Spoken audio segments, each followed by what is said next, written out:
You want to hear that music? I can Just you. It's the 8-Bit Show. It's time for the 8-Bit Show. That music only plays in my head when it's time for the 8-Bit Show. Hurry up. It's time for the 8-Bit Show. It's just your head? I guess. That's what he just said. Hello. Welcome to the 8-Bit Show. I'm your host, Frankie1029. With me today are my lovely co-hosts, Two Littles, 505. Yep. Coffee and Corn Dogs. Present. And we're here to talk to you about games and nerdy things and what else?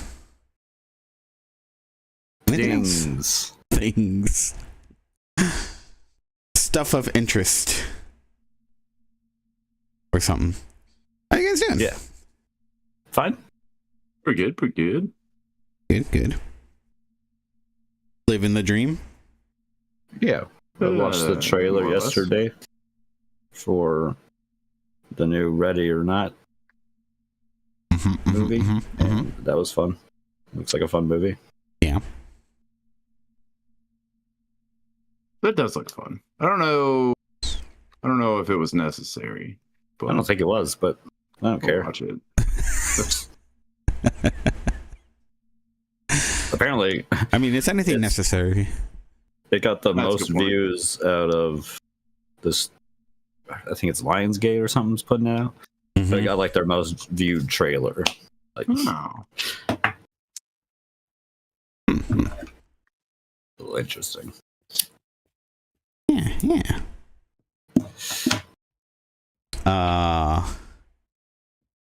Anything exciting going on? How was the Thanksgiving festivities? They were good. It was fine. Yeah. I ate a lot of turkey, as one Classic. does. We have so much turkey still. Still? What you gonna do with all that turkey? I don't know. We're trying to eat it. I feel like I'm the only one trying to eat it, but I'm pretty sure Rihanna is too. It just doesn't feel like it's going anywhere.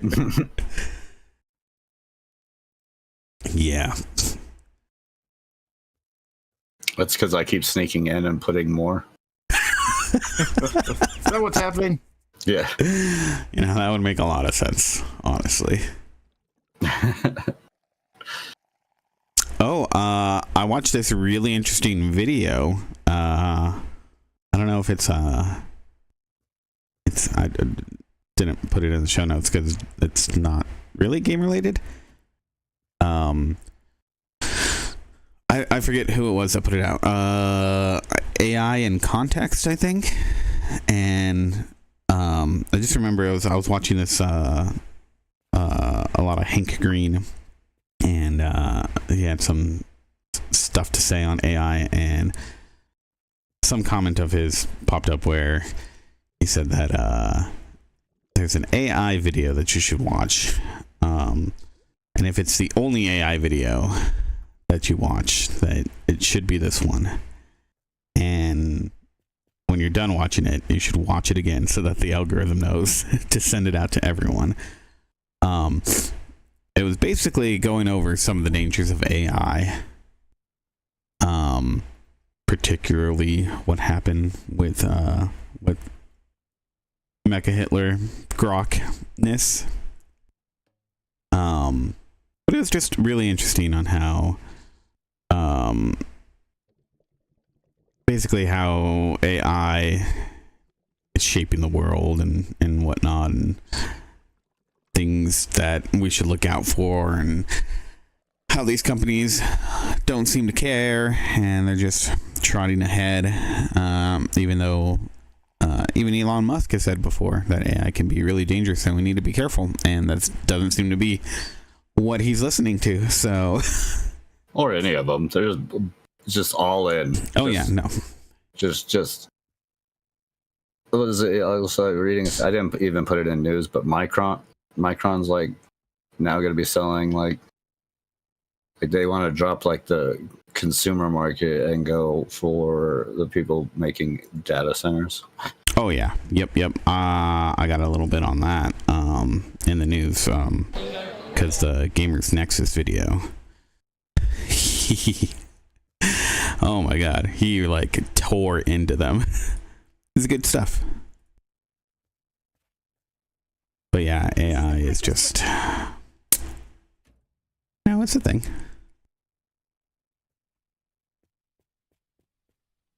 Yeah, It's a thing. It's a thing that unfortunately looks like it's here to stay. And so yeah, why is it staying in all like the worst ways? yeah, well, I mean, the problem here is that it's like there are some things that it is good at, right? Like one of the things here is it's, I was reading how Google has no incentive because they're basically a monopoly on search. They don't have any incentive to like give you the best search results right off the hand anymore. And I mean, maybe you've never realized it, but it's becoming more and more often. I've heard this more and more in the tech world that like you have to search multiple times to get what you want in a search result, to just get the basic answer of what you want. You have to like refine your search more and more.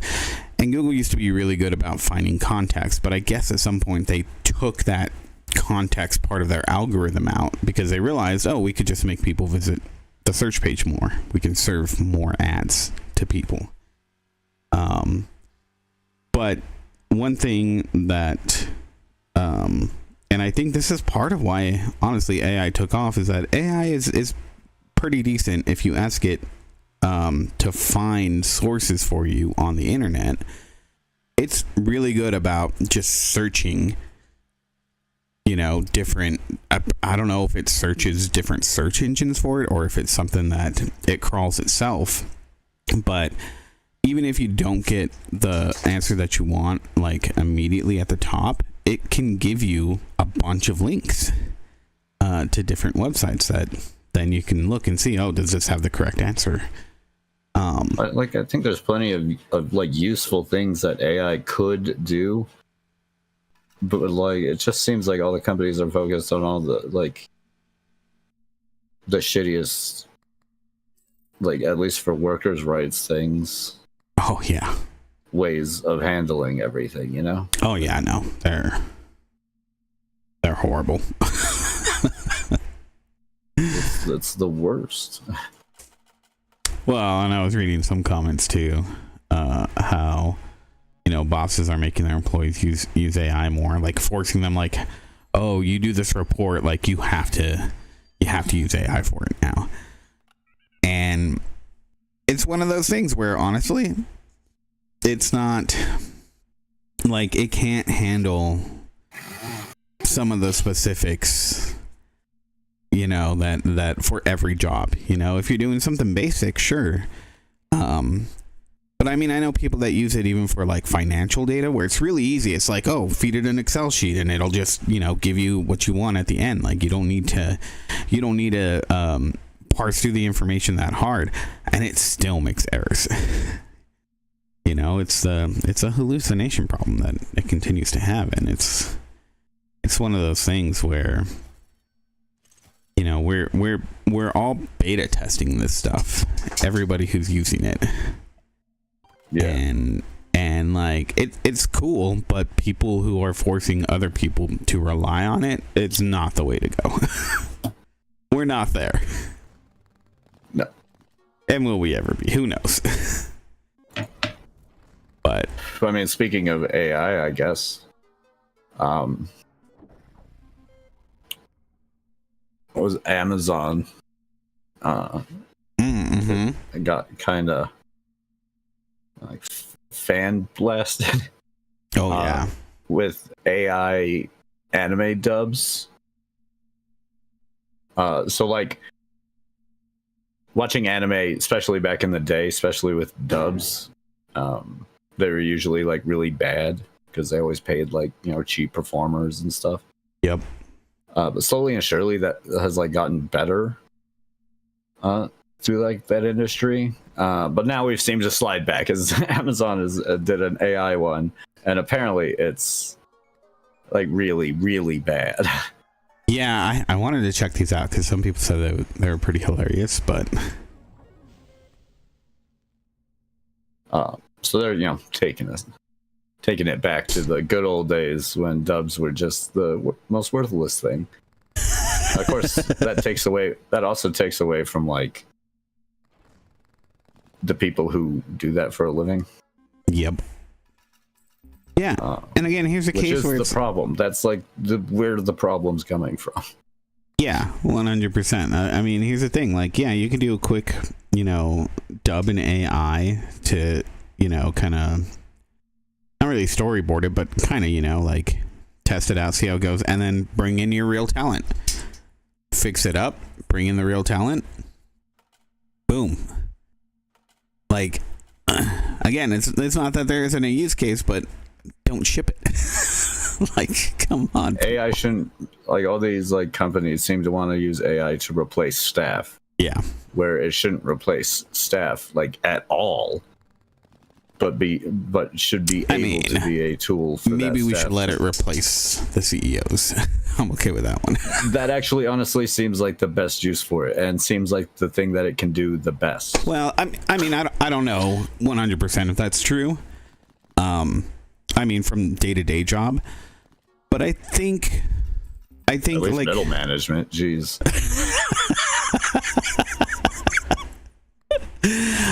I think there is, like, it really depends on the company and the CEO, obviously, but I think the true value of CEO is being able to make some decisions that maybe aren't apparent. And I don't know if AI is like good enough to do that at this point.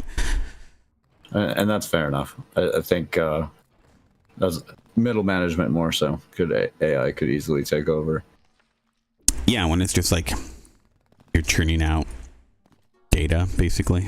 Yeah, you're writing a schedule for people. Come on. Yeah.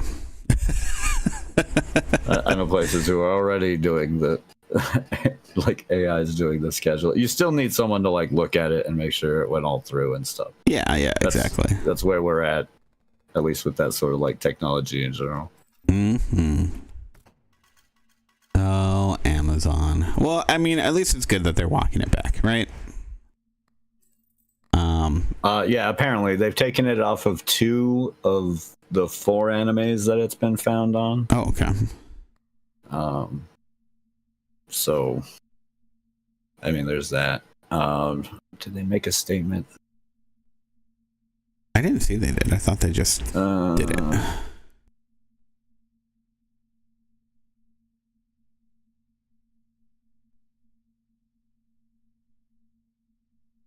The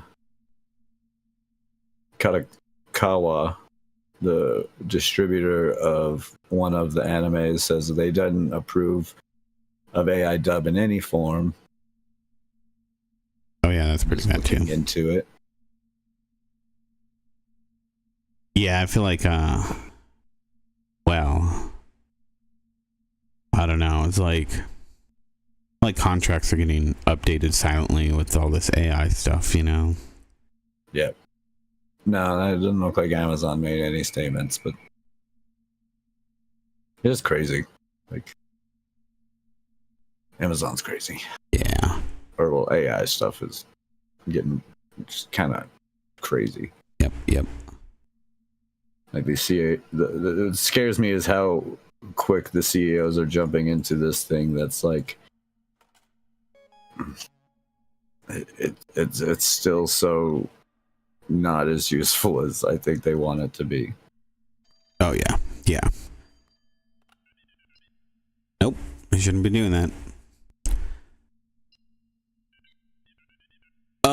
And I guess we could go into the Gamers Nexus thing too right now. Might as well get all the AI stuff out of the way. Yeah, why not? AI moment. This is the AI segment, right? Yeah. So I mean, Gamers Nexus, they came out with this whole video on just exactly what's going on from Crucial, why they're focusing their attention away from the consumer market for their RAM.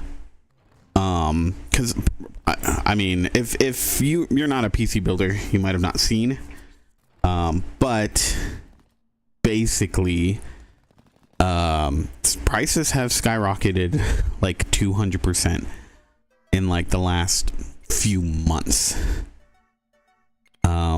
which is just absolutely crazy. If you have an older computer and you looking to upgrade RAM, you might be okay. DDR4 doesn't seem to be as bad, because I think it's old enough where those prices they're gonna stay stable, you know. Even though like it's definitely more expensive. Well, it used to be more expensive for the DDR4 RAM, but now with all these companies shifting their attention to AI, they're eating up all of that market, all of that product. So it's just basic supply and demand. But what's interesting is that Micron, they provide memory like for everything.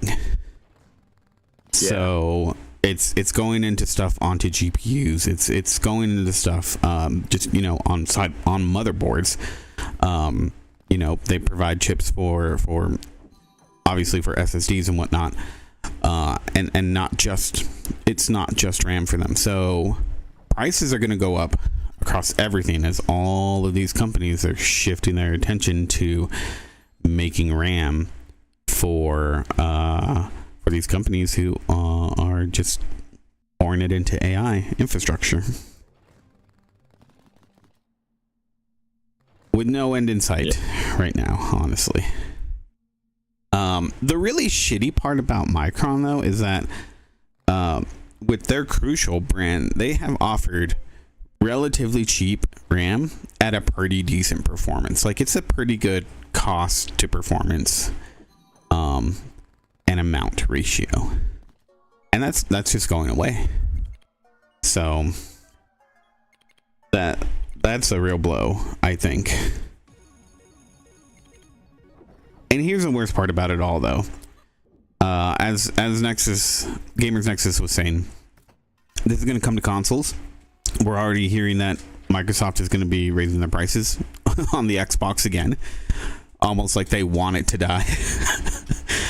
But fact of the matter is, they might just have to pay that much more for the RAM, and other memory, and so it's gonna hit cell phones. It's gonna hit almost anything that electronic. You know, he was even pointing out, like, if you get a fridge, you can't really buy a fridge these days. Like, you have to look hard if you don't want your fridge to be connected to the internet in some way, shape, or form. Like, yeah, you don't have to connect it to the internet, but it's gonna have that hardware inside of it. And yeah, that's just gonna make fridges, dishwashers, everything just more expensive. So yay for the AI tech bubble. Sure. Yeah, yay. I guess that's the way that we could Yay. Yeah. say that. But I mean, it's gotta end sometime. Who just knows when? But at this point, I just don't understand, because these companies, they're borrowing so much money to get these things done. How are these other companies that are lending them the money, like, how are they not broke yet? Like, they've shown that they're not making money off of AI yet. Like, who is still approving this? I really don't know how they're doing it. Like, they just keep spending massive amount. Well, I guess I kind of do, because we also see them spending massive amounts of money and laying off a bunch of people, right? For unrelated reasons. Yeah, it's getting ridiculous. Like I said, it should just be a tool. You shouldn't be laying off anybody. Nope. And it's It just should, and I don't also think it should be like a mandatory thing. If someone's not comfortable using the AI as a tool, then they shouldn't have to yeah. be forced to do so. No. I mean, one of the things that I was talking about earlier, like, dude was like, yeah, sure, I'll fucking use it. I know it's not going to work, so here's your fucking report. That apparently spit out a bunch of garbage. You know, who knows if it's true? It's all anecdotal, but I sure hope to God that it is. But I have heard yeah, it's become like a big issue with like grading and stuff in like schools, even in colleges and stuff. well, I think what I've seen of some of those tools, it's pretty good. Because like all it does is it analyzes if it looks to be Oh no, they're tools to counteract it. Seems Yeah. to be like working as intended, because they still have like it still makes human errors people again. grading there. Yeah, exactly. There's always supposed to be, like, you always have like a TA that's going over Yeah. that stuff, right? But the Yeah. tools are cool because like it just analyzes the patterns, you know, and like, does this sound like AI? Yeah, Because analyzes how it was typed. yeah, it does that too, and whatnot. Because I mean, it's really funny if you look at AI because it's like trying to be pleasing. Like everything's always like the biggest and most important part of whatever you're feeding it. So it's always making everything sound amazing or bombastic or whatever. So, but yeah, I mean, I don't know. The frustrating part though for me with Micron and Crucial is that their statements that they put out, which God, I'd have to look it up, but they essentially said that like, yeah, consumers have supported us and they've been a big part of building this journey, and see you the fuck later. So Oh my gosh, do I fucking not cool. have that? Do I not have that article on here?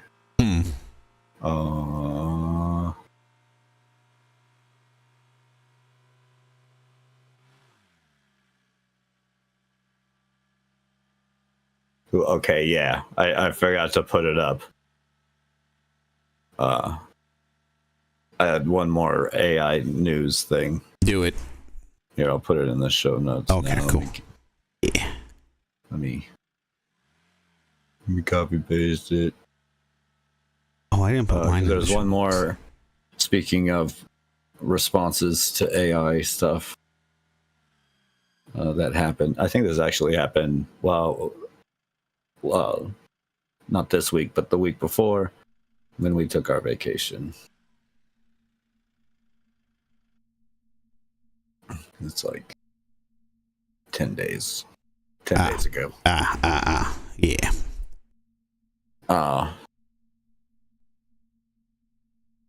In a Tim Sweeney, the CEO of Epic Games,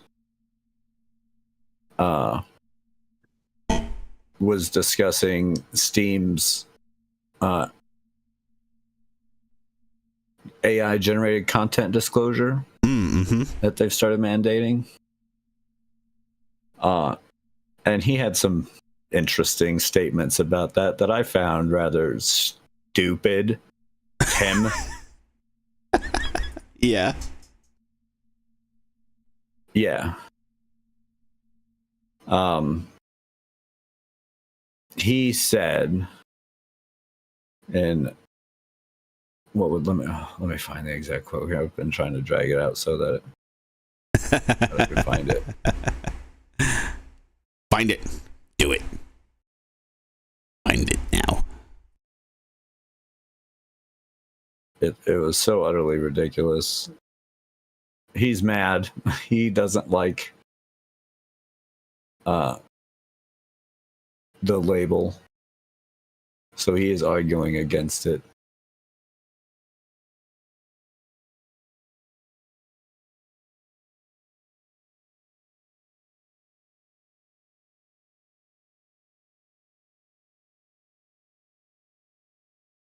I mean, I think it's something good. You should at least have that disclosed. You know, if it was like AI could be more reliable or, you know, not impact creators, then, you know, if people used it responsibly, then we wouldn't need these fucking labels. But no, you can't trust anyone. This is why we can't have nice things.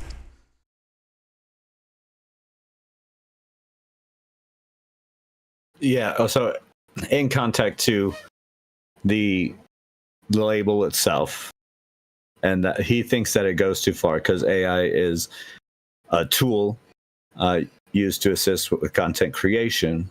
All such cases, the final product reflects the creativity and expression of our own development team. He says, "Why stop at putting AI use? We could have a mandatory disclosure for what shampoo brand the developer uses." In his little rally against it, trying to point to something that makes no sense. Right? Steam's the worst analogy ever. Yeah, Steam's not going to ask for that because it has nothing to do with the development of a game, where AI in your game has everything to do with the development of your game. Yeah. It's such a fucking stupid statement. It really is. An idiot. That doesn't even make sense. Wow. He stated also that the AI tag is relevant to art expeditions for authorship disclosure and to digital content license marketplace where buyers need to understand the rights of the situation. It makes no sense for game stores where AI will be involved in nearly all future production. He contradicts himself. Yeah, I mean, in that one statement, he says digital content license marketing places, which is exactly what fucking game stores are now. Yeah. And here's the thing, all right? Like, yeah, I'm going to bet that 99% of games will use AI, and maybe that label won't be needed anymore because you can just kind of expect like that's what's going to be there. But you know what's going to happen? There's going to be developers who are going to very blatantly put on their game in their advertisement that no AI was used. It's going to become a selling point. It already is. Yeah. It's not going to become one. There is already a niche of people who that is. Yeah. And so, like, I think that shows that, like, yeah, that's why, you know, this is something that the consumer cares about. So it should be there. It's ridiculous. Tim Sweeney can go suck an egg. Just putting it nicely. As nice as like, obviously, it pretty upset me. Yeah.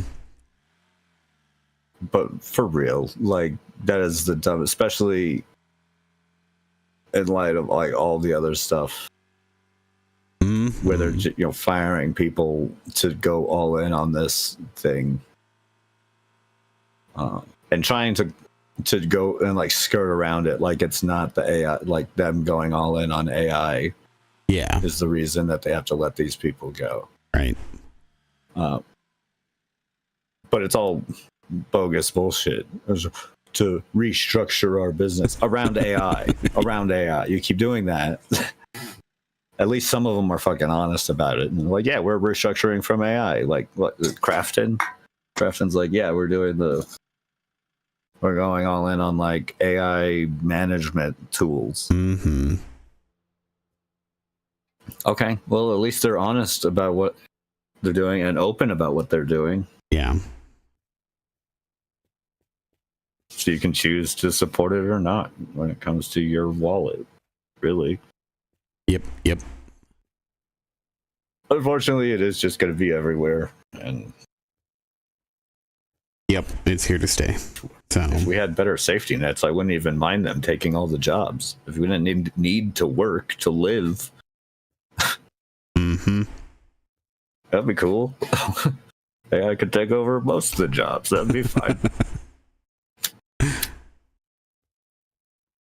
Well, Take enough with over all the AI. mindless jobs. Let's get into some other things. Okay.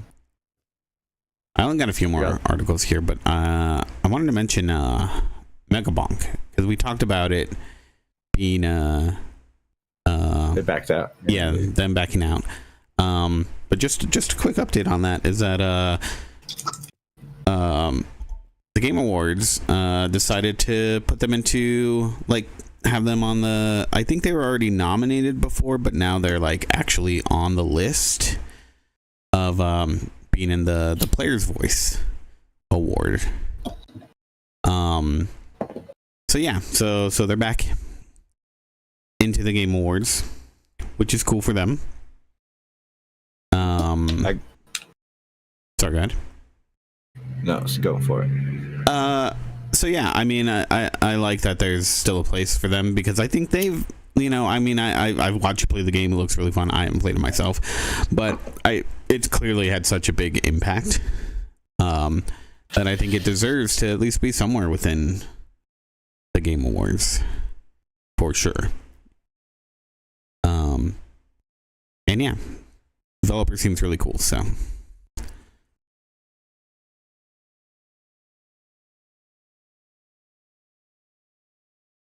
When are the awards? Is it on the 12th? It's I think so. Thursday, right? Is it this Thursday? I want to say it was a Maybe. Thursday that it's going to be, which was weird to me, but you do you. I definitely won't watch it live either which way. I had a little update too for something we talked about last time. That wasn't quite into my news bit, but Hytale got a release date, which is like January 12th or the 13th. Nice. It's not going to release on Steam first either. It's only going to be on their storefront for now. They do have plans to get it there. It's, just not yet. Yeah. Okay. So that's cool. Yeah. If you're interested in Hytale, which I kind of am. I hope they succeed after getting it back. Yeah.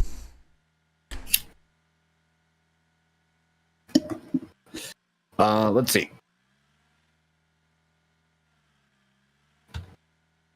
So we're done with AI stuff. We did all that. Okay.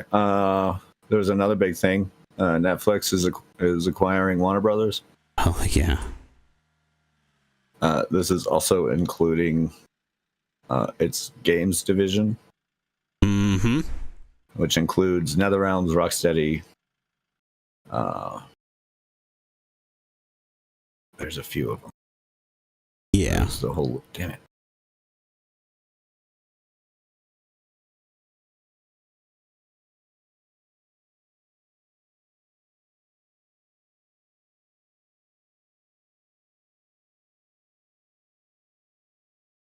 TT Games, known for Lego Star Wars and Lego Batman games. WB Montreal, Arkham Origins and Night Studio. So yeah, they took off with them, which is something. There's quite a lot to say about this merger in general, which a lot of it we don't even need to get to because it's not really game related. But in the game related part, Netflix has already like closed down a few of their own personal game studios. Yep.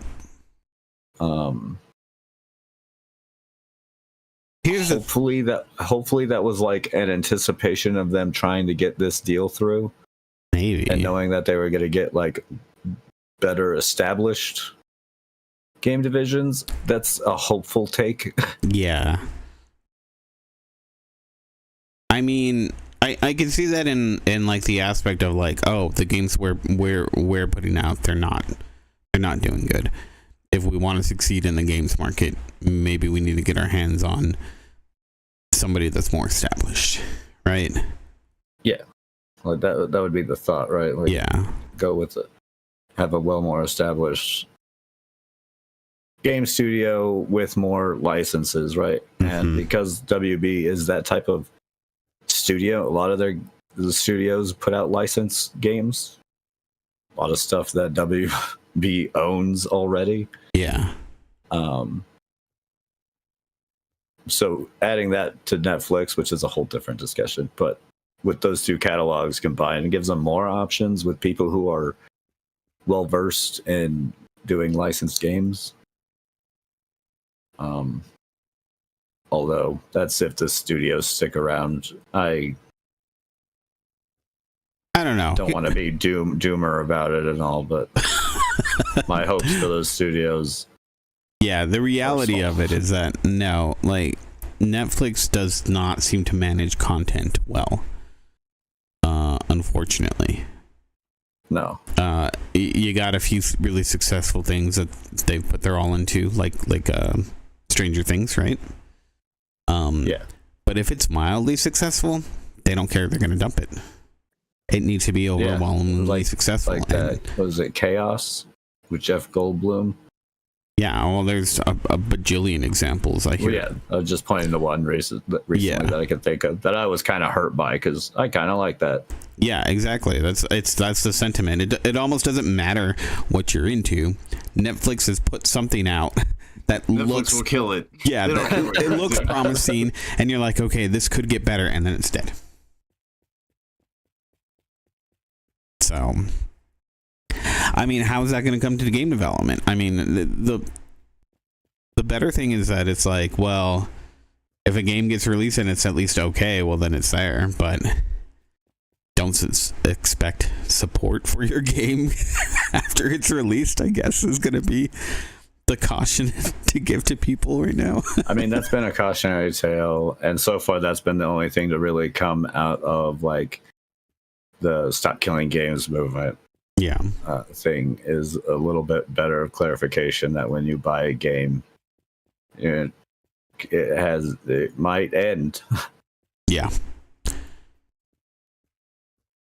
And then they wonder why like pre-sales and stuff go down. Yeah. Oh yeah.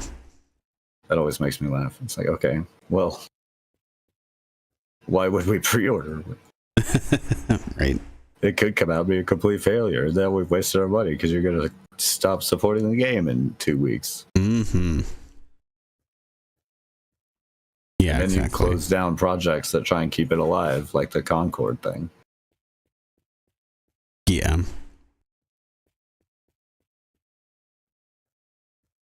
So weird. So now they're going to own HBO. I like what I don't remember what comedian it was. It was probably John Oliver who said, what did he say? Our parent company, HBO Max, formerly known as Max, formerly known as HBO Max. Yeah. Yep. It's silly. It's a certain... These companies are... With all these anti-monopoly laws, they're really sure going on and go about getting around it. Right. Oh, yeah.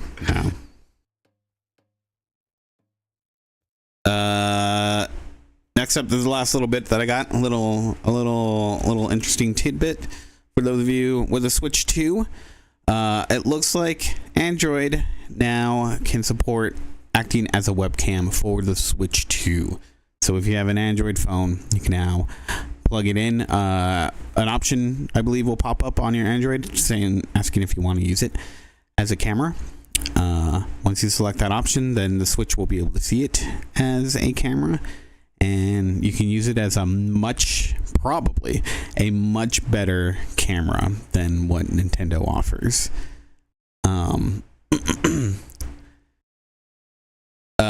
you will need to make sure you have the November update. And I don't know, like, if there's a limit on how old your Pixel should be or can be to get this update, but I'm sure it's like probably, like, I have a Pixel 8. I haven't tried it out, so I'll give that a test and let you guys know, but I bet you it probably goes back to like at least a 6.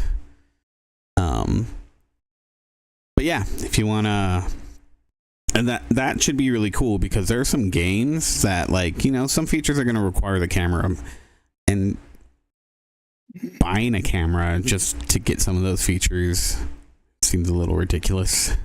So this will be a good way to kind of get around that. So yay, Android. Just a little tidbit, a little tip for you guys to use. That's cool. Let's see. I got one more, I guess a little bit bigger of a story. Which involves a game that's being removed from game stores, like right before its release. With a whole bunch of like controversy surrounding it. The game title is Horses. It's an indie horror title from Santa Ragone. Ragoni? I don't know how to pronounce that. Why I even tried. They put out a whole bunch of games that are very artsy and storytelling. They're more storytelling. Mm-hmm. They put out games. First one being Escape from the Aliens in Outer Space. Wheels of Aurelia. And a handful of other ones. They're all like storytelling games. This newest one is a horror game called Horses. In it, a horror it's kind horse of a farm. Game? Yeah, it's kind of like a farming thing. You go to a farm and you got to take care of animals, right? That's like the premise. When you get there, everything is like really off and stuff. And when you meet the horses, you kind of figure out why. As they're like naked humans with horse head masks permanently attached to them. There's a lot of commentary. There's a lot of stuff about it, but it got delisted from Steam, and then shortly before its release, also from Epic and Humble. Okay.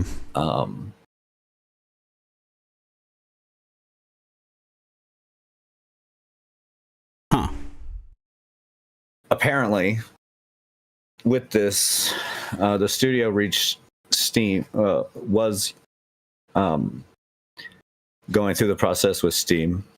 Steam had a pretty early cut, and the studio told them that, hey, we understand that we are skirting a lot of lines, and we still want to make it on here. So we are willing to change anything that we need to make it compliant. Okay. And apparently it got shut down. And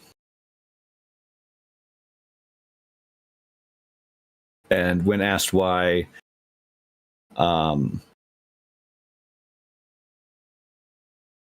the reason that Steam gave at one point, which was seemingly really reasonable, which was like depiction of sexual violence against minors,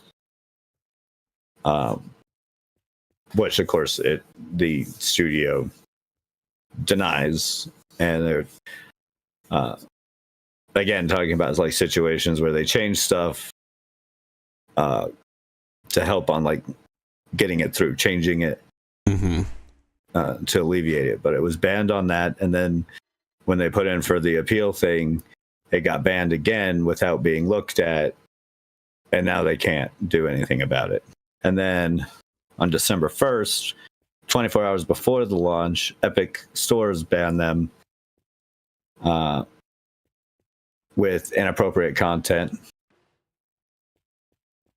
So it just seems to be getting taken down all over the place. And the big thing is, like, yes, it's supposed to be, it's like, it has nudity in it, which is censored by pixelation. Mm-hmm. There is never any visible sexual acts.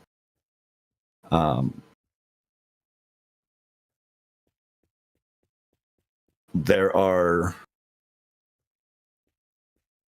I guess there are 4 brief and censored sexual sequences. 2 of them happening mostly off camera.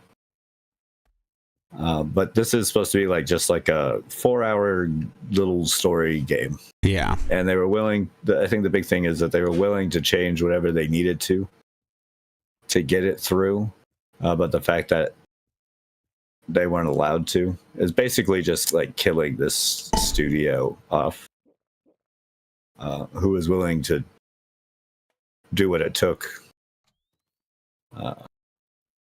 Yeah, I mean, this is a hard thing for sure, because it's like, as a developer, especially in like the area of horror, like, yeah, you're gonna be pushing those, you know, those limits. That's part of horror, is yeah, you're pushing exactly the boundary anyways. Yeah. You're making people, the point is to make, like, that whole game. I haven't played it, obviously, but I did read a review about it from someone who took it, and all of it's, you know, without trying to be prejudiced in any way. Mm-hmm.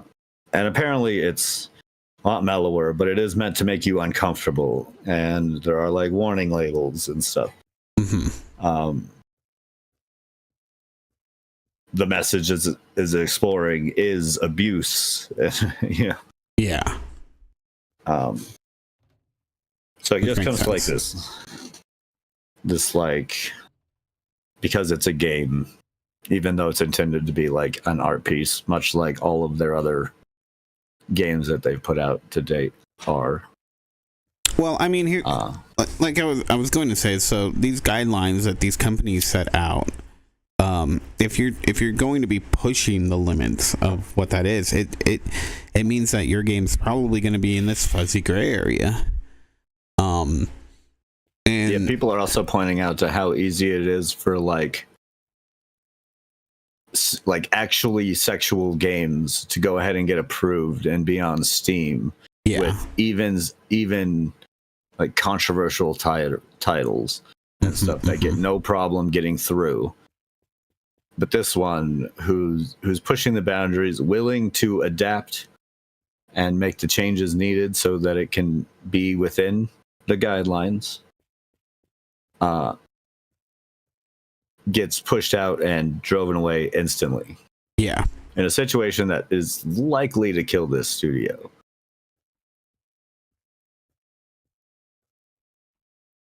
Yeah. I don't know. So I think it's weird, especially when you have. You said it wasn't on Steam's Humble. At the bottom of that article, it is saying that it is still on the Humble store. I don't know. I can't remember if that's exactly what you said or what, but I think it's on itch.io, Good Old Games, and the Humble store.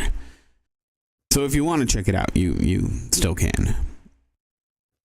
There are ways to find it, and hopefully they can. I think I saw recently that Humble did also pull it. Oh, okay. Which is why After I this fact. said that. But it is available on Good Old Games. Good Old Games says they have no problem with what it depicts. Like, they seem to be outside the box. And then itch.io is obviously it's going to be available there. But yeah, if you really want to help out, even if this doesn't seem like a game I want or anything, but maybe there's a listener out there who would be interested in seeing such a horror thing. But yeah, actually, I just went to the Humble store. It is up on there, so if you do want to get it there, you can get it there. Okay, that's good to know. At least for now. Get it while you can. If you're into that sort of thing, do be aware it does have, it is, speaking of abuse in many different forms, it's meant to make you uncomfortable. And if you're okay with that sort of thing, then it does seem like something you might want to check out. And it's unfortunate that this game gets shut down from these ones, but you can have Shower Simulator with Dad available on Steam. Yeah.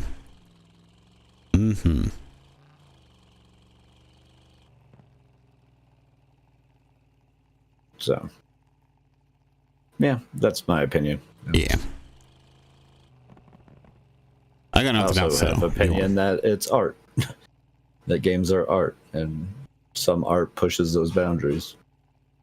Oh yeah. That's what No. happens.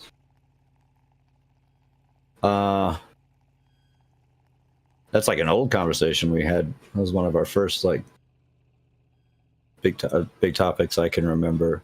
Was the 6 Days in Fallujah game Oh yeah. that kept getting shut down and stuff. That was like right as we were starting our podcast, and I remember being upset with that. Yep. Being like, just let these soldiers tell their story. What the fuck? Right. Yeah, I only got a couple other little bits. Everything else is fairly small.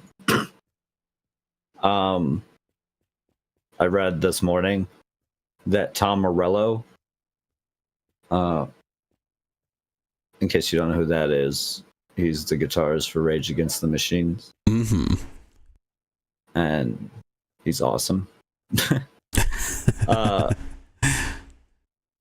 He is worked on a song that's going to be put into Final Fantasy XIV, its latest raid tier.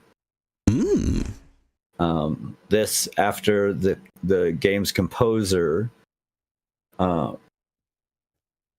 after it was revealed that the game's composer was a huge fan against Rage. That's cool. With Against Rage. So they worked. Tom Morello put it up on his Twitter. A little sneak peek at it.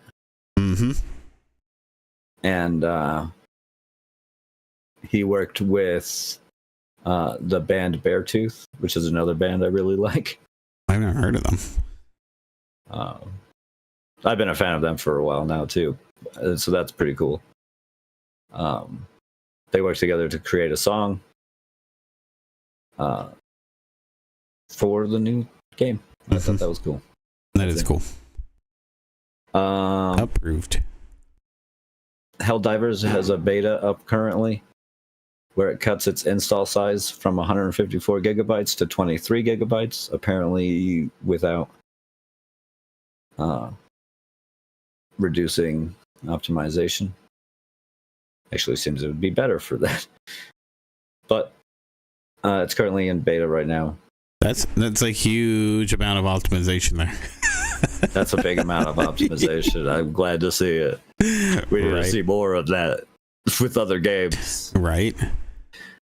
So that's cool. With it in beta, probably around the corner with an update from them. And last but not least, in sad, tragic news,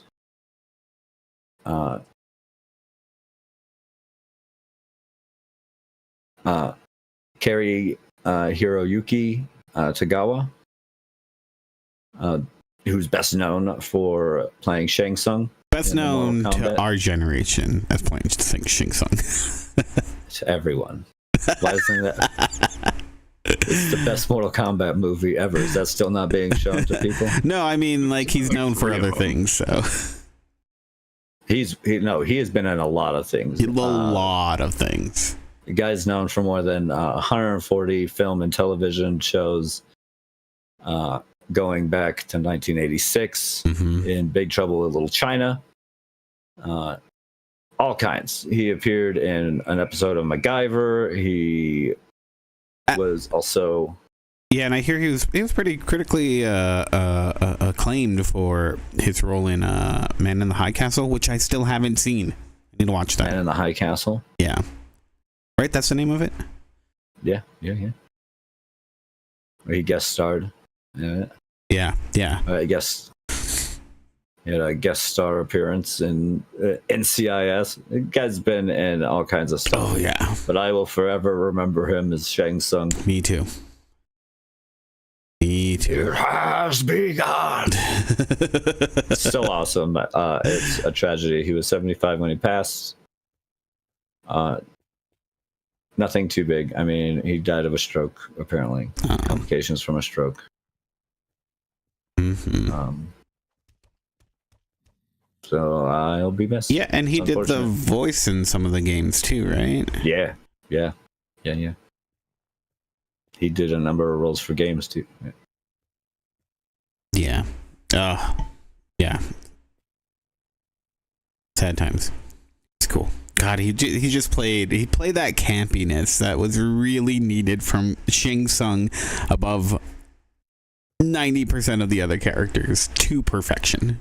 Oh, that movie wouldn't be nearly as good without him. Right, for sure.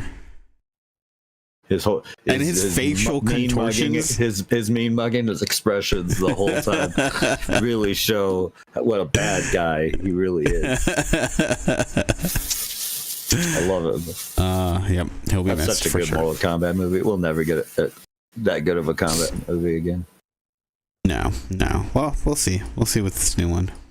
The new one, or the newest, the last one was okay. It was like okay. Yeah, I mean, I liked it.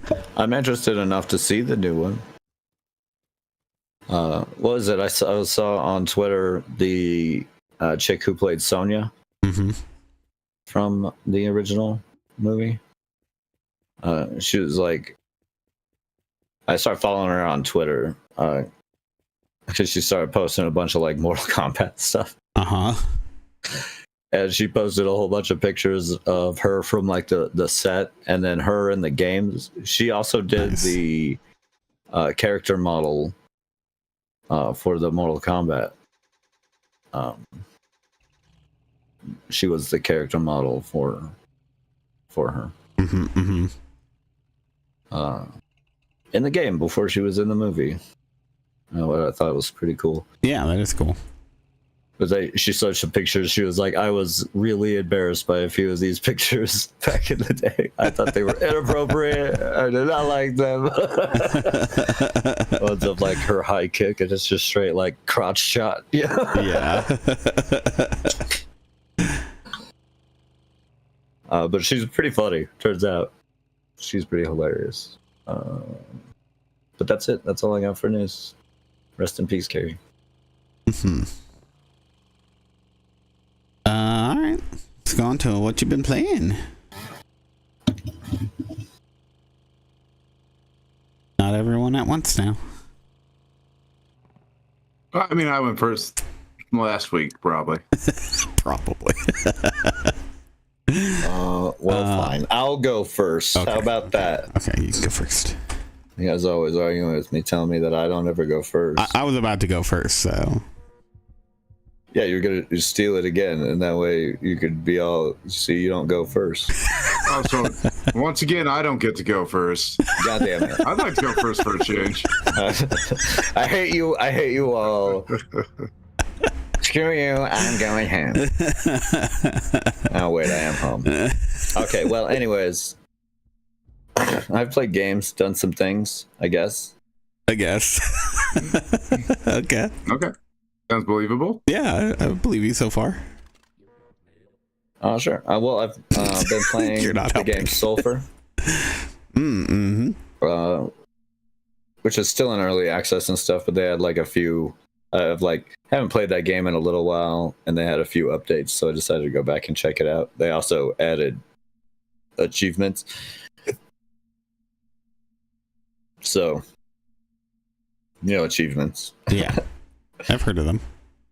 Yeah. So that's pretty fun. It's a pretty fun game. Let's see what else. What else?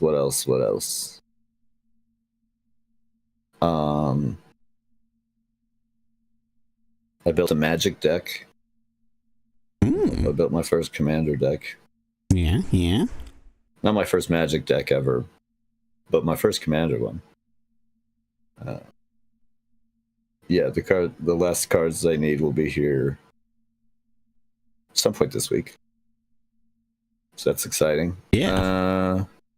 I'm currently playing this Clover Pit game. I still haven't checked that out. How is it? It's all right. It works great for this because I mean, there's nothing really going on except for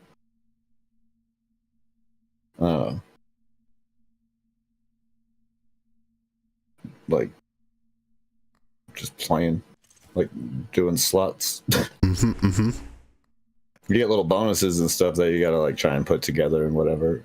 I finally beat it for the first time, just like while we were recording here.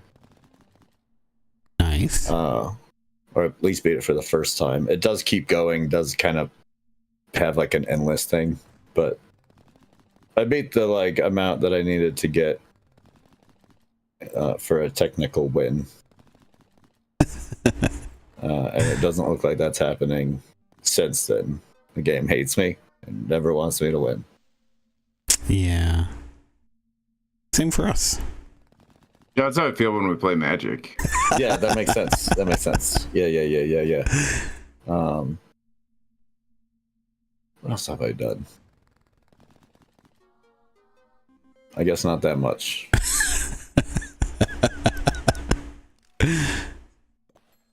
I listened to the new Wandering In book that just came out. Book 17. Okay. Maybe? I have to check that real quick. I don't want to give the wrong information. But it was really good. Of course, I like that series. I think all the books have been pretty good. But this one was like, starts off with an excellent little like sea adventure with a big old naval battle against like a navy, 3 different pirate crews, one of them being underwater pirates, and this one ship that has a bunch of students on it. Really fun. And then it goes into having like a whole bunch of like big payoffs for things that we have been like waiting for a while. Book 17, yeah. Lady of Fire. Super good series. Holy cow. That's good. That's The new narrator, this is their second book that they've done, and they're definitely getting better. Just That's always good. The first time and the second time, they've already like improved a few of the voices, and it's easy to get into liking them. So they've done a good job with that, which is nice. It's always worrying.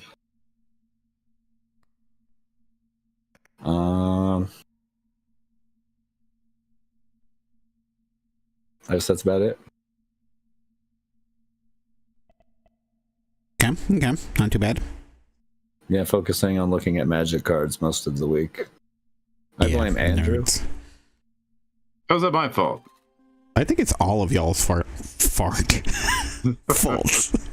If anything, We know how you feel about it, Frankie. Yeah. Who did start this path? Zoe actually started the Zoe's Magic fault. stuff. Okay. it was. Let it be known here.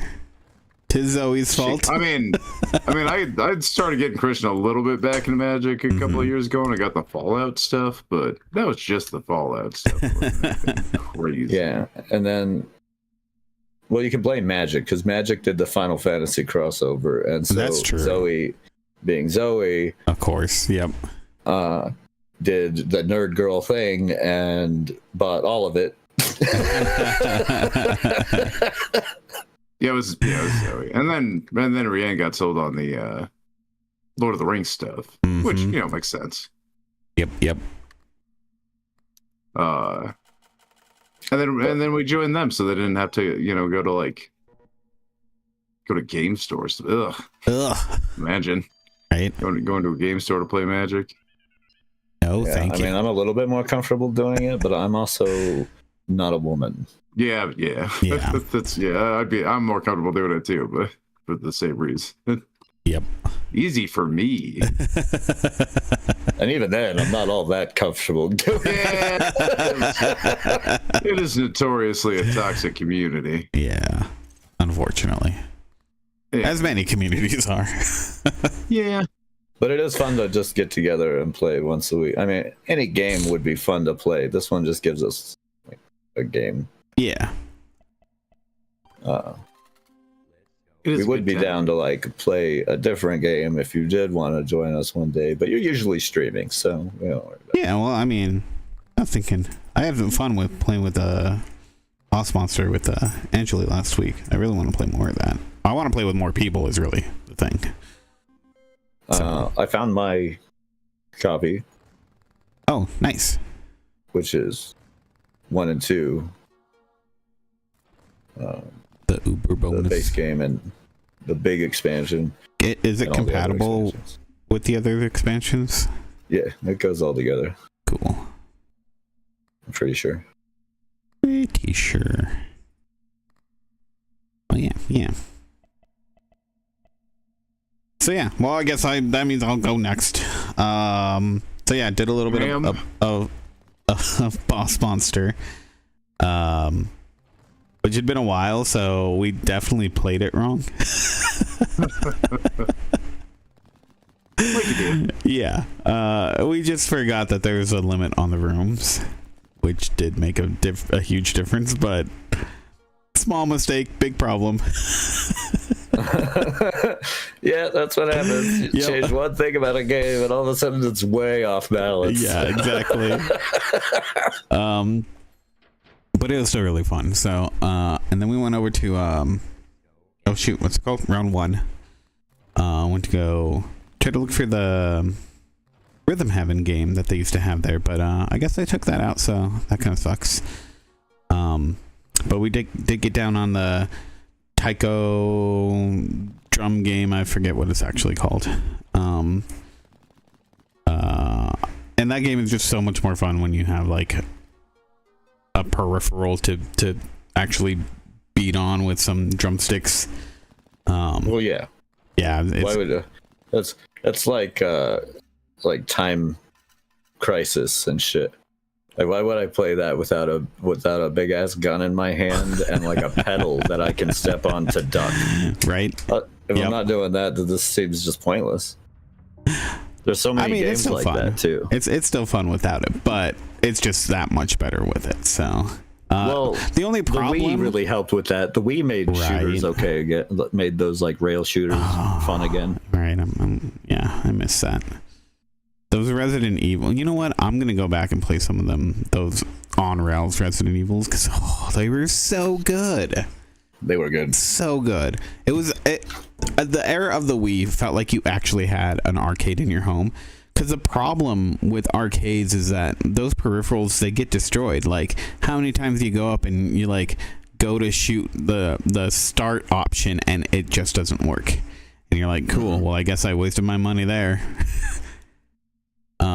Or the grenade button doesn't work, or or the aiming is ridiculously off. They get messed up so easily. So That was just expensive when it comes to those. Like, I had a couple peripheral stuff for games, like the Donkey Konga, yeah. Congos. Mm-hmm.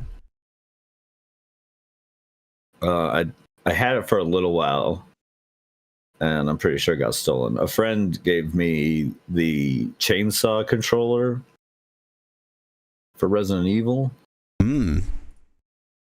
That's and cool. that was awful.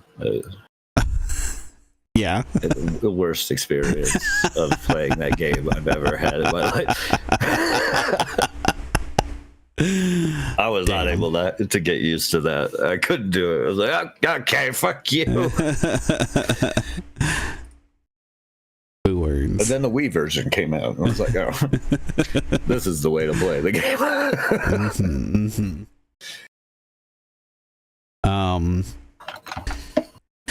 What else? Game wise, unfortunately, I didn't do much other than Marvel Rivals. This is such a good season. I'm having so much fun. There's a lot of people who have been saying that there's a new gotcha thing going around, because it's like there's a costume that you can get, and you can pop these balloons for some blue coins, and that'll give you a chance to win the costume, right? And you'll get other things along the way. The thing here, though, is that it's a little bit less. I don't know. I didn't do the full math here, but I think it's a little bit less than what it would be for if the outfit, if you just paid for the costume. And so I don't think it's that bad. I'm not a fan of it, but yeah, it just didn't feel like it was as egregious to me. To like, yeah, where you can end up spending like I can't remember. It was a few years back, but somebody was saying that like for some ultra rare thing that came out, they ended up like spending like, you know, like almost $1,000 just to get the outfit or whatever it was. well, yeah, you hear about like the League of Legends ones and stuff where it's like $600-$700 for like 2 or 3 skins Exactly. in a bundle, and it's the only way to get those skins. Yep. Or it'll be like the only way to get one of the skins. The other ones you could get in like cheaper bundles or whatever, but the only way to get the one skin is this $700 bundle. Yeah, exactly. I guess, but I understand free-to-play games need to earn like some sort of revenue. Yeah, but that's egregious. It's just so much. There's other games too that have like other currency. Like I said, if they made it like easier and more accessible to actually find and earn it in game, I wouldn't have as much of a problem. But it is always like not really. They'll give you a little bit at first too, but when you start getting up there in the levels, you don't get fuck all for.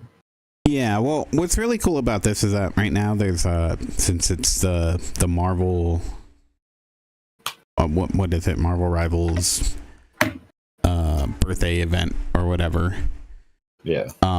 You know, they're giving away a bunch of free credits, so you can just use that on this thing. So I think the way they're doing it here, it's fine. We'll see if it evolves into something else.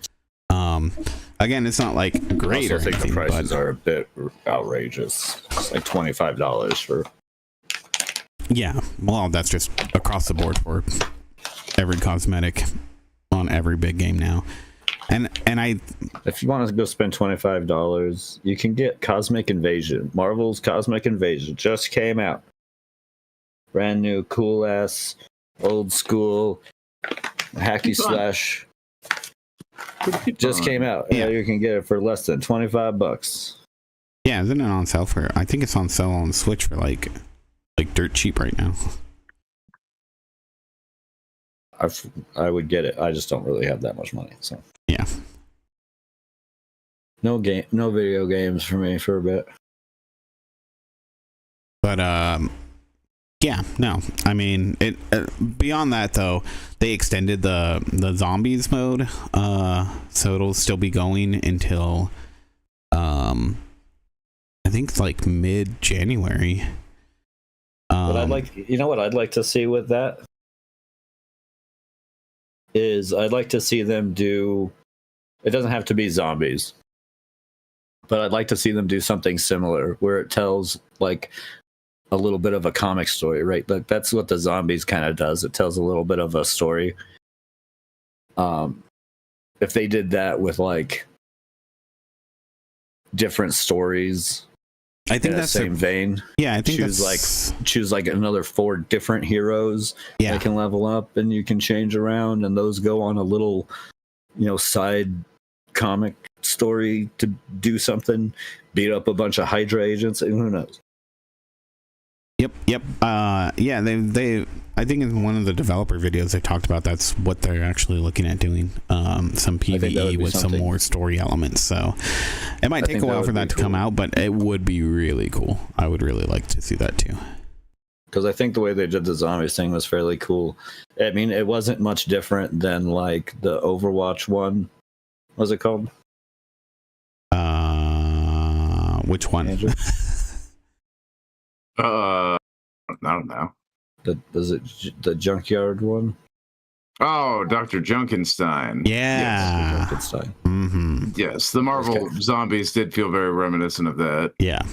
Yeah, but it had that cool like little roguelike element where you got to level up outside of it, and that was cool. I appreciate things like that where you got to change their abilities around to act different. Yeah, exactly. Yeah, I think that keeps things real fresh, and would keep people interested in that game. Agreed. Yeah, I hope they do more. I'm sure they will. What else here? I picked up Balatro again, which is why I'm playing it here now. Big surprise. It's just, yeah, I picked it up to pass some time, and then I played it a few more nights, and we're not going to talk about it beyond that. Such a good game. Such a good game. I don't have a problem. Let's continue on. Are you losing time in that game? That's okay. I didn't install Grim Dawn last night and ended up playing that till like 12:30, which is like the latest I've stayed up in a long ass time. Yeah. You stayed up till 12:30 playing Grim Dawn? Yeah. No, you said you didn't do that. Gotcha. Right. I didn't do that. That's a dream. It was a dream. It's all a dream. A realistic dream. I started watching Andor halfway through season 1, and I gotta say it's a very slow burn up until that mid-season episode. It is a bit, yeah. But I think it was a pretty good payoff. I'm really starting to enjoy it. Takes a little while to get to the it felt like all the Imperial like political shit I really did not care about, but I feel like it might start to pay off. It just feels that was like the storyline that I was the least interested in. Yeah, fair enough. But yeah, this one's a lot more. It's a lot more focused on, but like the interesting storyline is just Andor getting radicalized, basically. Yeah. Going from like I don't really care about the Imperials to just be like, oh, these guys actually do need to be stopped. Yeah. What was really cool though for me, what's her name, Mon Mothma, right? Seeing like where she comes from, and the shit that she's in, and her shitty husband and kid. You know, you feel bad for her when you first see her in the original Star Wars, because you're like, oh yeah, it sounds like you lost a lot of people. That really sucks. I'm sorry, ma'am. Let's go, Rebels. Then to find out, like, yeah, she did. She had it way hard. Despite being rich or whatever, like, that's got to be a different kind of difficulty, right? Trying to do the right thing when you actually have the means to change something, and having everyone, including your own family, keep you down in that aspect. So it was cool to see that. I can't wait to see more. And then I watched Stranger Things. I'm sorry. The first. Are you? Why? I don't know. It was really good. I was really, really impressed with what they've done. It's nice to see that Netflix is at least going to finish a story. And yeah, I feel like there's a lot that they still have to do to make it worthwhile. But I think it's definitely headed in that direction. So yeah, I feel like it's going to be a really good payoff. I won't bother. You know, for people who get mad about watching a season while it's coming out, you okay watching that one? What do you mean? It's in like 2 parts. Yeah, but the first part dropped, so we watched it all. The rest of it won't be out until like... And I don't get mad at that. I'm saying you got your own choice. The beauty is having the choice. No, I mean, what's the first half of Rianne. You don't what's the first half care. of the 2-part Daredevil thing? Yeah. I don't care about watching a show weekly. I'm fine with it. Yeah, you're the one that cares about watching it, binging it. Yeah. My I think it keeps the it keeps the show alive longer, just in people's minds when you get to watch it week to week, and you can talk about what's going to happen. Yeah, I think that's fair.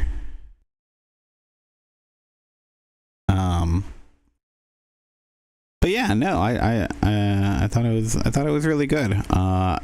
What's really interesting, I think, is that it feels like a lot of the loose ends that they had in some other seasons, particularly the really bad one where it was like where 11 goes off to meet her other wayward teen friends. That's widely considered to be the worst episode of Stranger Things. I forgot about that episode. Yeah. There's a good reason I forgot about that episode. It wasn't just one episode, guys. I mean, you guys are you're forgetting and minimizing to save your own minds. It was multiple. Well, it was multiple episodes. There was multiple to set it up, but there was one episode that is just Seven and those kids hanging out. Yeah, oh, God. And they're just like, oh, fuck the rest of the show. We're just gonna do a one-off episode. Yeah. It was a really bad one-off episode. Yeah, and the problem is that like it's like all right, I can like all right, it wasn't a good episode, but let's see where this goes, and then like they just completely drop it. But there, at least it sounds like there's some hints that there might be at least those characters coming into play, which I'm okay with, because it was like, why the fuck did you tell that story if you're just gonna drop it? Like I get they were trying to set up a spinoff, but nobody liked it, so yeah. But yeah, for me the problem was like you just wasted pretty much half of a season to go into something that you're never going to use again. Yeah, so to see them, you're not going to touch it. Yeah, to see them maybe at least like tie it up a little bit, cool. I'm okay with that. We'll see how it actually goes, but so far, again, like I wasn't too invested at the beginning because I was like, I don't know, we'll see where this goes. So one of the things that I've seen a lot of controversy around, I don't think this has anything to do with like spoilers really, but spoilers just in case. I haven't seen it, but there's been a lot of like arguments on whether or not Eddie died. And like this was like before the season dropped, right? There was a whole bunch of that. Of like people really wanted him. Obviously, people really want him back because he was great. Yeah. And I was on this one side with the only one at my work on this side who was like, no, he needs to stay dead. And I was like, I was arguing it. I was like, what, it minimizes the sacrifice he makes. Yeah. Like you have this one epic moment where he sacrifices himself to save everyone, and you're just gonna bring him back like it was okay, like he did nothing. Right. It's the when you get rid of death like that, you minimize the effect of it. I think at this point, there's no indication that. I mean, at the end of last season, we do know that he's not in it. Yeah, and at the end of last season, like they showed his gravestone. Like, yeah, it would really undercut his like heroic sacrifice for him to just be alive. Yeah, I don't think that's going to happen. Like that was his whole thing, his whole arc, is he went from being like the weird coward that hung out with children to sacrifice himself to save those children. Yeah, and that's the thing, like.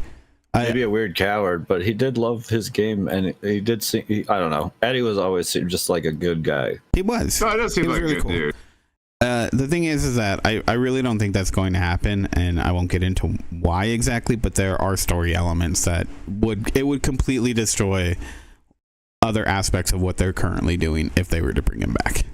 So I don't see that would be a thing that's going to happen. We do know that he doesn't return because the actor did not return for any filming that you know of.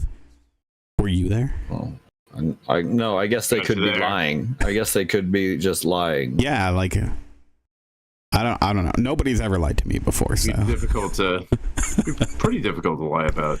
I just don't see why they like necessarily would. I mean, it's not the first time that they've killed off like characters. Yeah, no, for good. I don't know what.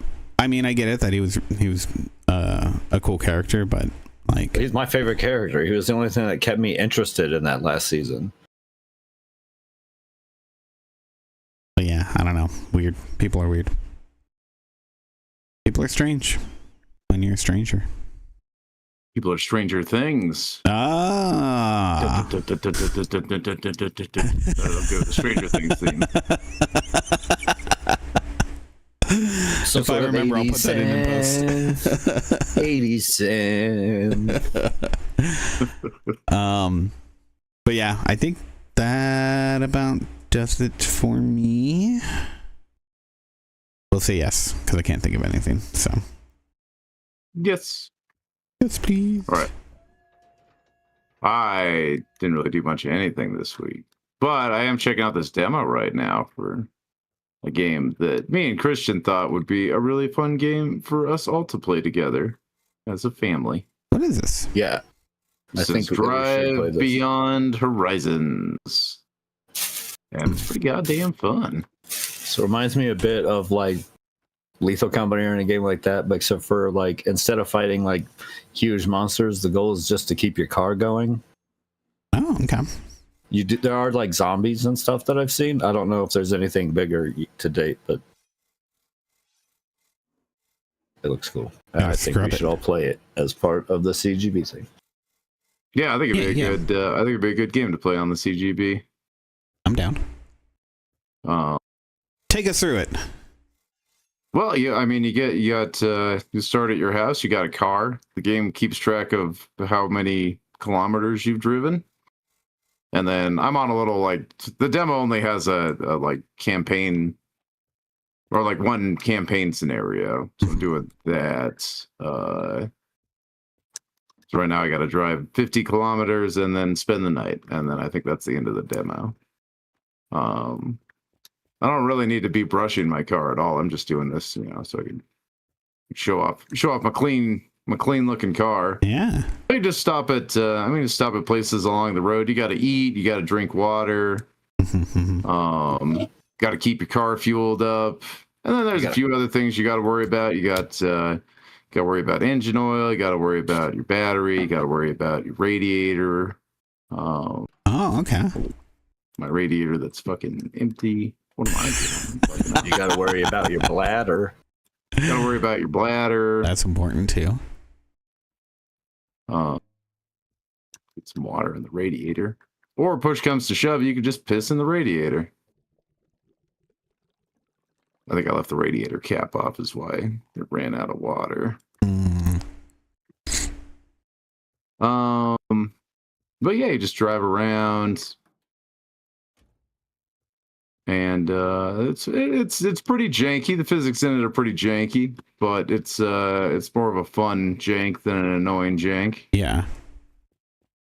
So I'm screwing around with the physics a little bit. The jank is part of the charm. Mm-hmm. Part of the charm, yeah. A lot of stuff's kind of jank in this game, but it's good. It's really access, though, right? So. What can you expect? Is it still in early access? I'm not even sure if it's still in early access. Let's see. Yeah, early access game. Okay, there you go. Yeah. Well, then fair enough. I think they do a pretty good job. I haven't purchased it, but we've been watching Neebs Gaming. Yes, watching Neebs play it and his crew. They're the reasons I think that we should play it. Yeah, I don't think I would have checked it out if Neebs Gaming hadn't been playing it. I had like a different idea of what this game was than what it turned out to be. I think I had like a similar thing, but it was one of those games where I saw it. It looks like a cheap ass like asset flip game. Yeah, it looks like some shitty asset flip. But it turns out it's actually really fun, shitty asset play. But it does like seem to have like a feel of like that same type of like do a job thing. It's not as like high stress or anything as It's like pretty chill. Yeah, it's not too punishing as like Lethal Company or any of that. Mm-hmm. But it does have a similar like go out with your friends, start looking around, collecting like, you know, extra tires and extra bottles of gas and food and stuff, so you can try and get further and further along down the road. Yeah. Okay. And then you can also like multiplayer is to get cars. You have multiple cars going. No, and then you got to find parking.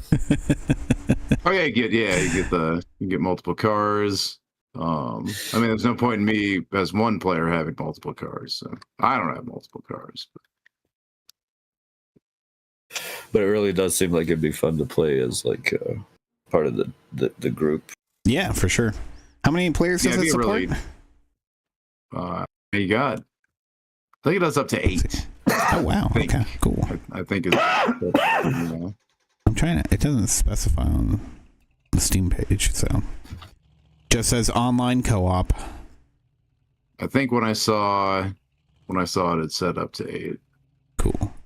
Yeah, I'm down. I'm down to give this a whirl. It's pretty fun. Well, like $25, I think, for the game.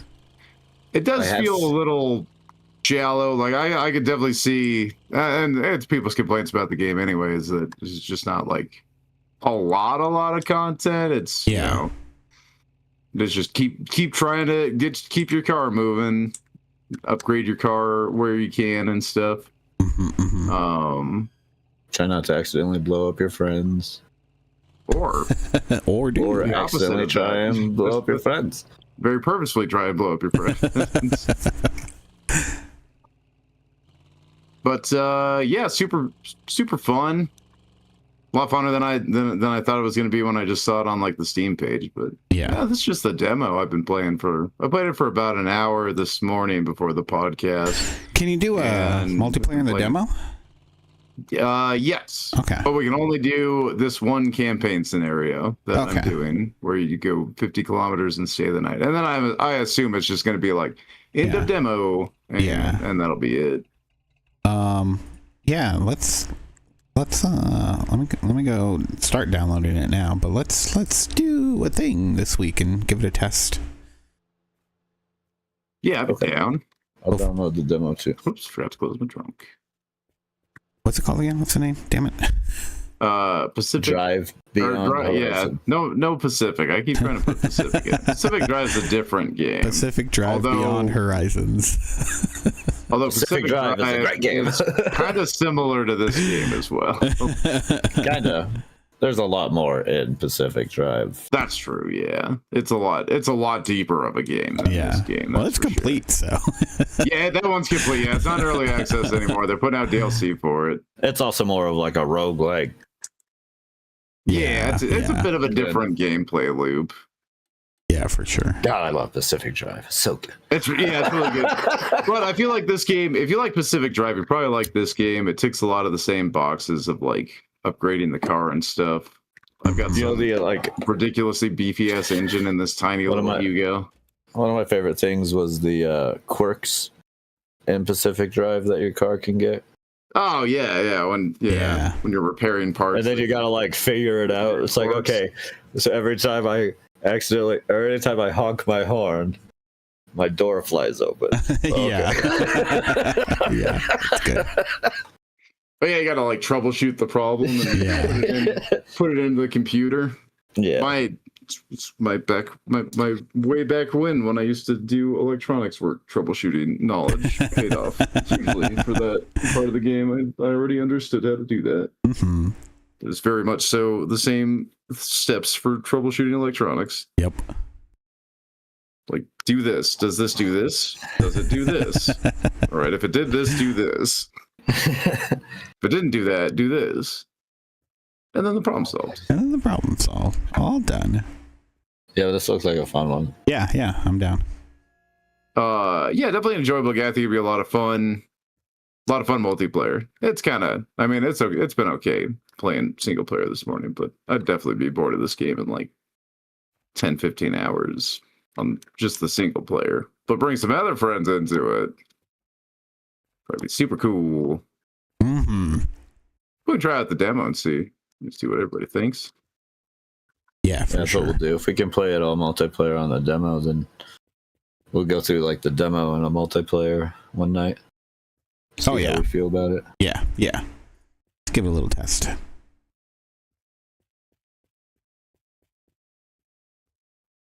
Cool. I think that's about. I don't have much else that I've done this week really at all. Worked. There was some new DLC. I did play that a little bit yesterday. There's some new DLC for Total War Warhammer came out. Which you probably saw it topping the Steam charts. They usually it's usually on the new and trending when it comes out. I played that a little bit. Played one of the three new DLCs a little bit last time or yesterday. That's good. It's more Total War stuff. I'm more excited about that new campaign they announced. It's coming to, I think, summer 2026 when we get to new campaign for Total War. Yeah, I heard about that. It's all over the news. Yeah, they just announced it. Yeah. You know what I'm excited for? New DLC drop. What are you? Warhammer Darktide. Well, that game's been out for a while. Are you excited about the new DLC? Because I heard it was pretty meh.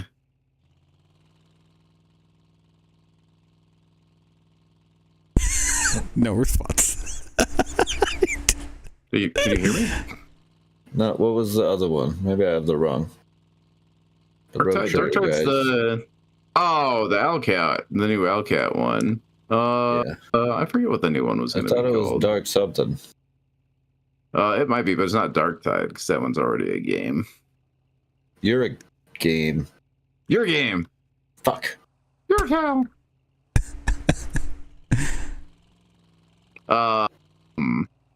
Although Darktide did have some new DLC, and I think they're having Dark Heresy. Dark Heresy, that's what it's called.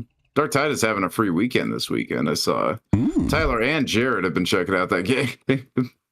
Darktide's fun. Darktide's a lot of fun. It is fun. I like that game.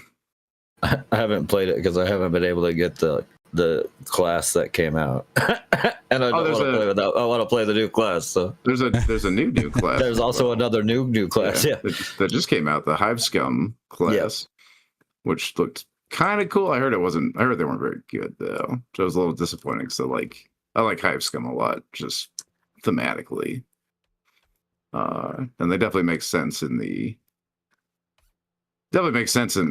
Darktide, but I guess they're just okay. You can dual wield weapons though. That's kind of cool. Hell yeah. Anyways, I think that's it. Yeah. Nothing else? No. I started the 4th book in the Stormlight Archives series. Mm. I did that. That's what another thing I accomplished. I finished the 3rd book, so. Well, I hope you finished the 3rd book. Getting there. I did. Since you started the 4th one, you're just. No, I was just getting tired of the 3rd one. Maybe tired of the 4th one. Really started dragging on. Really like this series, but this one, just skip forward a little bit. Yeah. Good so far? Yeah. How far in are you? I just started. I'm just a couple of chapters into the new one. It is good. They did a bit of a time jump between the 3rd and 4th book. The 3rd book had a lot of shit pop off at the end of the 3rd book, which kind of makes sense for that's pretty standard pacing for epic fantasies like what I'm reading. Yeah. So the 3rd book's your big popping off point. So now there's just now that kind of resetting a little bit for the pacing and getting back to business now with all the characters. it's been a little weird reading it though, because sometimes it's jarring because some of the characters have had whole relationships during this gap and got like started dating people and broke up with them, and now there's this like they like feel awkward around those characters, but they never dated them. As far as I didn't ever see them date anyway. I mean, they dated, but it's weird to have that dynamic inserted in there without me seeing any of it. Yeah. Maybe it'll pay off later. It's fine. It's pretty minor. It's pretty minor stuff. Yeah. Maybe, I don't know. I think it's more just character building for one of the main characters. Mm-hmm.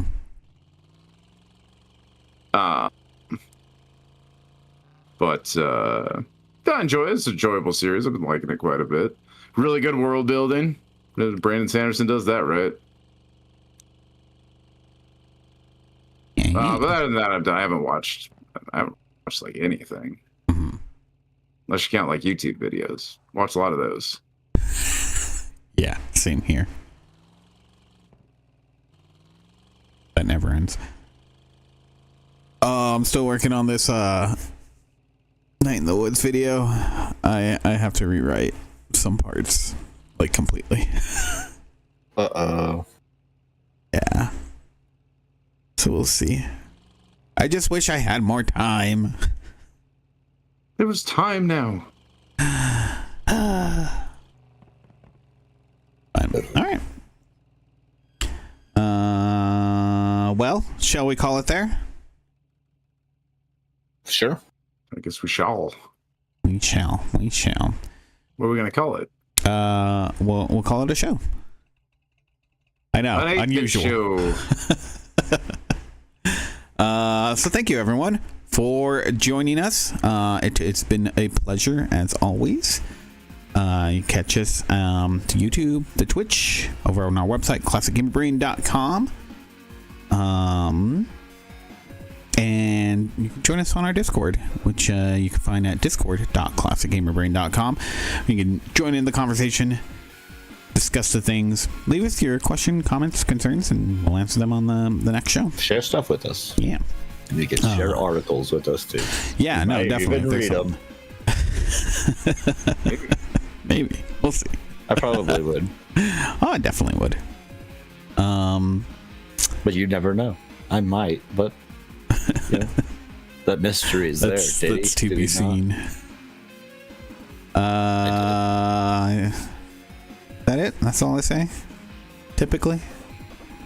Yeah. Thank you, Coffee, for joining us. Well, thank you for having me. Thank you, Two Littles, for joining in. And you are most welcome. Thank you, everyone out there, for listening. We love you all. Catch you guys next time. Love you. Bye. Bye. I said goodbye. Goodbye, my friend. Oh, I thought you were going to keep going higher. Keep going higher. Goodbye.